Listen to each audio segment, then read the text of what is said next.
Les gars, elle a pris le téléphone où il y avait l'appel à la prière. Elle a commencé à faire de la danse classique sur l'appel à la prière. Story time! Le jour où ma prof d'histoire, elle a dansé sur l'appel à la prière. Ouais, ouais. J'étais en première et il faut savoir que c'était l'année où j'étais très très très malade. J'étais souvent à l'hôpital. Donc bien sûr que pour moi, les cours, c'était très optionnel. Et comme par hasard, les jours où j'allais à l'école, c'était jamais le jour de l'histoire. Personne n'aimait cette prof, vraiment personne. Tout le monde disait, ouais, elle est raciste, elle est raciste, elle est raciste. Mais sur des générations et des générations. Moi, je la connaissais pas, c'était tellement pas mon souci. Ce jour-là, je vais en cours et il y avait un contrôle surprise. Sauf que moi, en fait, j'étais jamais venue à son cours et je lui explique. Quelqu'un me prête son cahier, je fais le contrôle avec le cahier, je sors de son cours, je me dis, mais d'où raciste, elle est tarpin gentille.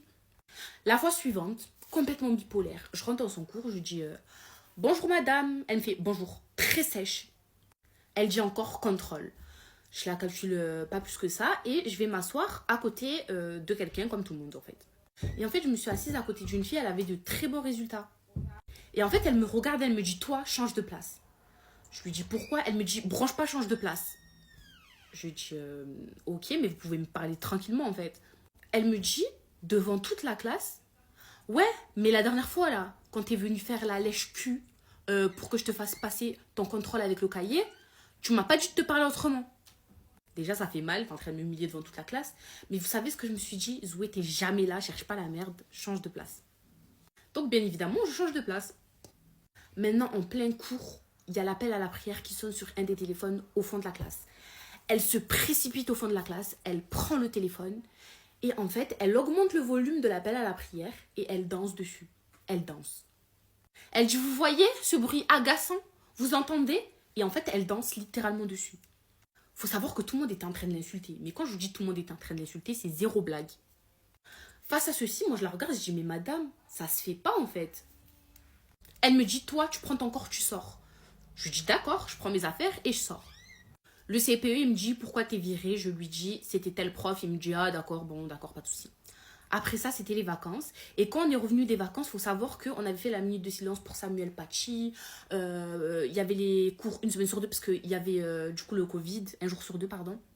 Maintenant, le jour de la minute de silence, le CPE me convoque dans son bureau et il me dit que je vais avoir un conseil de jeunes. Clairement, c'est un conseil de discipline, sauf qu'on ne peut pas te virer. Voilà, au moins vous savez. J'avais trop peur de le dire à ma mère. Ça veut dire que moi, j'ai une sœur, elle est plus grande que moi de 5 ans. Je la tire, je lui dis, va avec moi au lycée. Donc, elle vient à ce conseil des jeunes-là. Et en fait, j'explique à l'assemblée de profs que j'avais rien fait. Du coup, que je comprenais pas. Et ils ont dit que elle était traumatisée par mon regard. Et qu'avec mon regard, elle se sentait la tête dans le carton, comme le prof d'histoire Samuel Paty. Je sais pas si vous vous rendez compte de la dinguerie, en fait. Je dis donc, tout le monde l'a insulté et on me fait un conseil des jeunes pour mon regard. C'est ça? Parce qu'elle a peur de moi, c'est ça? Il faut savoir que la prof, elle allait aller à la retraite. Hein. Elle voulait juste gratter des mots sur mon dos. Très clairement, avec son psy, là. Donc, ils me disent, maintenant, tu vas aller t'excuser. Tu vas prendre un papier et tu vas t'excuser. Je dis que pas du tout. Je vais pas m'excuser. Il parle à ma grande soeur. Ma grande soeur, elle dit non, elle va pas s'excuser. Et vous voyez cette histoire-là? C'est le début de mon cauchemar scolaire. Vraiment. L'histoire, elle s'est terminée comme ça. On m'a changé de classe parce que j'ai refusé de m'excuser au professeur. On m'a mis dans une classe de filles qui m'harcelaient, en fait, les d'avant. Ouais, je me fais harceler, mais c'est une autre histoire. Ça. Je me fais harceler, mais je cassais des têtes. En fait, il n'y a pas de sens. Cette année-là, comme je vous ai expliqué, j'étais très malade. Ça veut dire que je ne suis plus retournée à l'école du tout. La principale, elle me donne un exéa à la rentrée. Elle me dit, sois contente que dans ton bulletin, il n'y a pas écrit que tu es virée. Va chercher une autre école et t'inquiète pas que je ferai en sorte que tu ne trouves pas d'école dans la région.